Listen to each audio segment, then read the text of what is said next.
is over here. Please be on a dais. And Dr. Simi, you are left behind, and please come over here. And I'll request Dr. Vivek Tandon. Vivek, you can see me without specs, I believe. Please be over here on the dais. Because these are the ace people who have been in this society for a long time.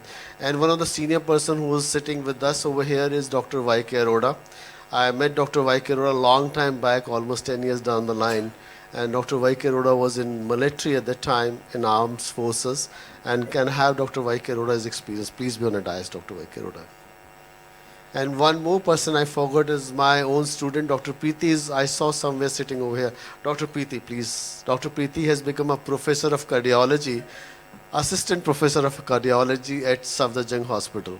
She has grown to that level, and still remember she came and worked in our lab maybe in 2010 or 11, somewhere in between. She was doing a DNB cardiology at that particular time. So let's move on with presentation. We have expertise from a chairperson. Thank you all.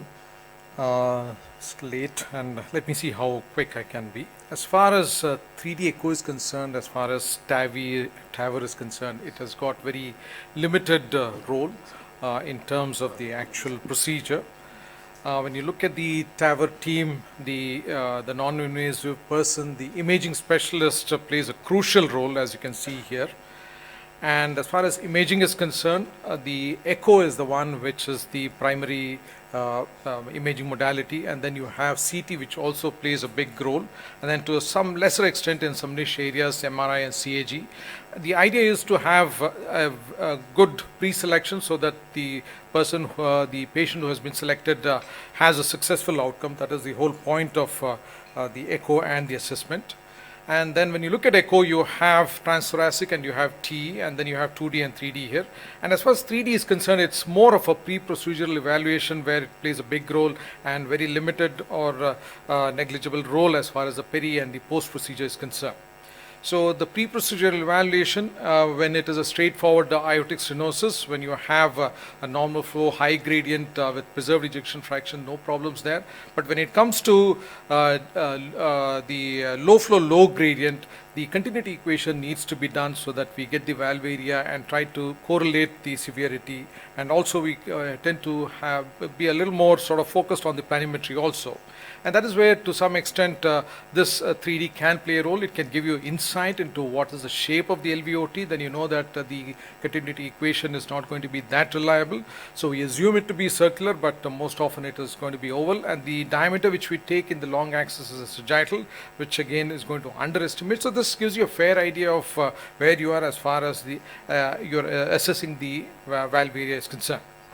And here one can look at the biplane or the X-plane, where looking at the transthoracic, the resolution may not be so good. So if necessary, one can look at the T itself, and where you can do the exact cut where it is the most stenotic, and then you can get the valve area and be fairly confident of the number which you are getting it.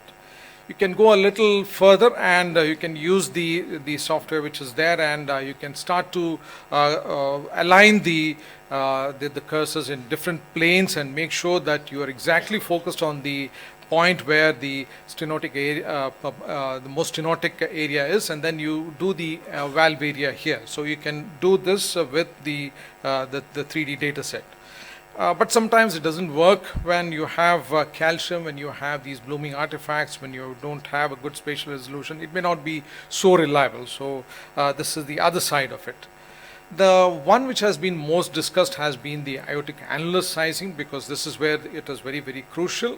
And the 3D part of it is secondary. The primary role is always going to be CT.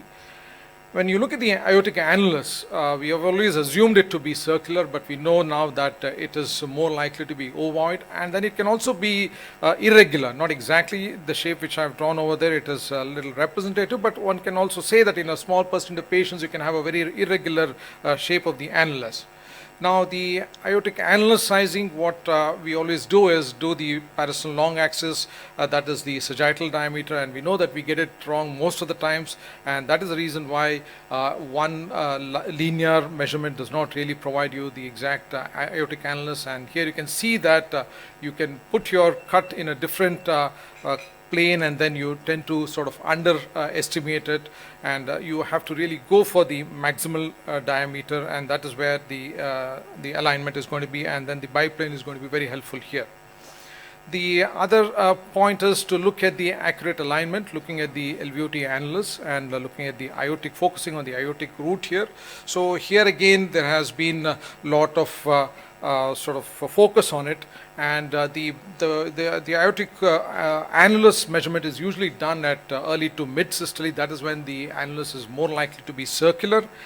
Here again, when you do the 2D transthoracic, it is going to be less than the 2DT, which again the 2DT is going to be less than the 3DT itself. And then the correlation between 3DT and the CT itself has shown some correlation, but still one publication last year showed that even though it is going to be reasonably correlated, when they looked at the absolute values, they found a lot of variations. So there's still a lot of sort of misgivings still about whether one should really sort of look at it. But as far as 3DT is concerned, it's always going to be playing secondary role to the CT when it comes to annulus sizing. And now you have these specialized vendor softwares which are available, which gives you a sort of ready-made and instantaneous measurements, and this again depends on how good the spatial resolution is and how good the acquisition is, how good the how bad the artifacts are. So these are the areas where it may not work sometimes, and we know that the implications of undersizing and oversizing, this is what will happen. Now, one can also look at the LVOT. If it is a small LVOT, one needs to sort of keep in mind the landing zone, which has to be slightly away. So here again, one can get a good idea of how the LVOT looks like by using the cut sections and moving the slices across the LVOT.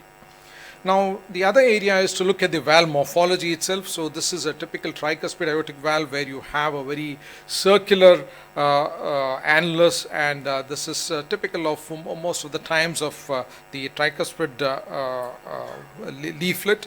But when it comes to the bicuspid valve, you can see very clearly here that the annulus is more often likely to be oval here. And here again, initially it was not really recommended to do a bicuspid valve, but over a period of years with a lot of experience now, there's even a registry wherein even bicuspid valve can be done. But again here, the one which has got the greatest success is the one which has got a right-left alignment, that is a CVIT type 1 classification. And then again, you have to have a single raphe here, and 3D here again sort of gives you that information of where the raphe is. And on 2D, there's always a likelihood that the raphe is missed, and that has been documented, well known that you can miss a raphe unless it is calcified and thickened. So this again is very helpful as far as looking at the morphology and looking at the raphe and trying to assess the bicuspid aortic valve when it comes to the procedure itself. The other area is coronary ostia. So there might be situations where CT may not be helpful, and here again looking at the 3D data set, one can look at the left main, the left the right coronary ostium, the right coronary tracking is much more easier, but the left coronary, the left main it goes in a sort of a coronal direction, so it may not be that easy as far as 2D is concerned, but when your 3D data set is concerned, it can be sort of much more sort of achievable, and one can look at the exact point where the orifice is and look at the length of the left main, and then any calcification, and then what is the height from where the annulus is, and then what is the leaflet relationship. So these are the areas where the 3D can be helpful. And to a lesser extent, it can be helpful as far as LV function is concerned in terms of trying to get it right. So the 3D EF can be a supportive parameter. And as far as during the procedure is concerned, there is a very limited sort of role. Now even T is not really sort of routinely used, and because of its issues itself. So most of the times the high volume centers don't really do any Ts. It is just the transthoracic echo which is enough to sort of let us know about what is the outcome of the procedure itself.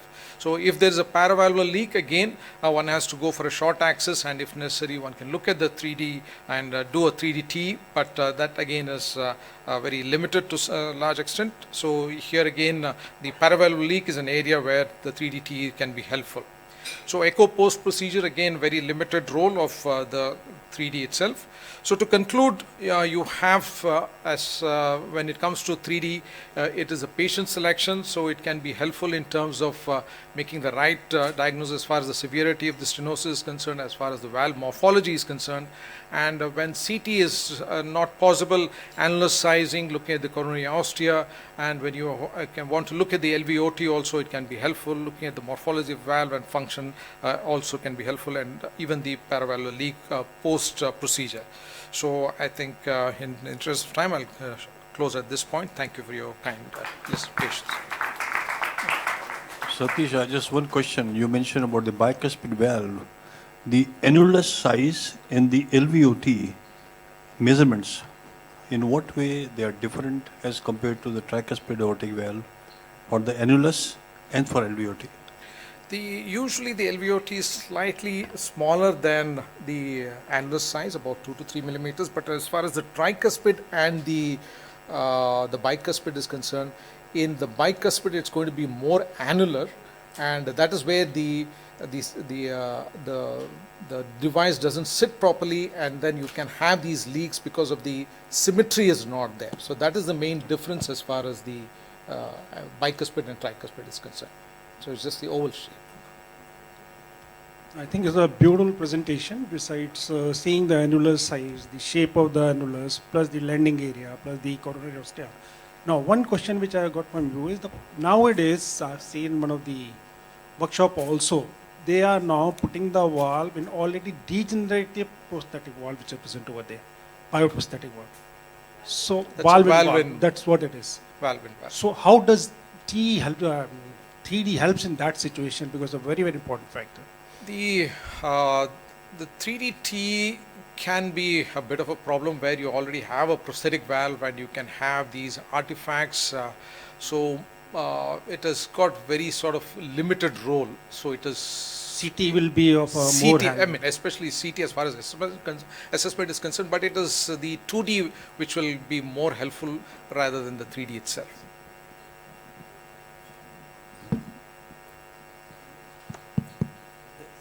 Very nice presentation.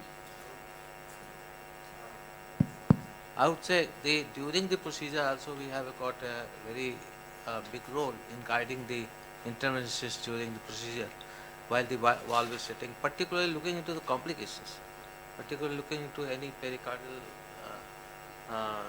effusion is developing or anything that is very, very important role during the procedure. Absolutely. Role of echo, they've even compared it without echo and fluoroscopy. It cannot be done in fact. So with echo, echo has to be there. So when I talk about echo and 3D, the role of 3D is limited. So it's only when you have high risk patients, that is when the T is really necessary, and at that time the 3D is definitely going to be the priority Yeah, echo image. is more important than the 3D actually. So Yeah, 2D. Overall 2D.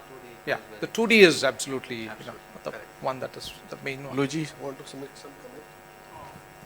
Yeah, I fully agree. Almost we don't, we are not part of the TAVR procedure in the cath lab anymore. We just know that when the interventional cardiologists ask for an echo, it's time to run because they are really in trouble. Otherwise, they don't ask for an echo there. So we become an emergency echocardiologist.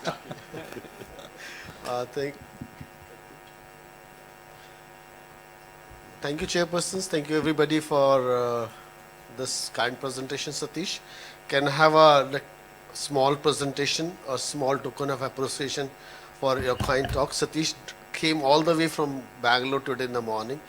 He was delivering some lecture somewhere. There was a heart failure conclave going on in Bangalore today. Thank you, Satish, for all your contribution to these paper programs. Thank you. Let's move on to the last couple of lectures. I'm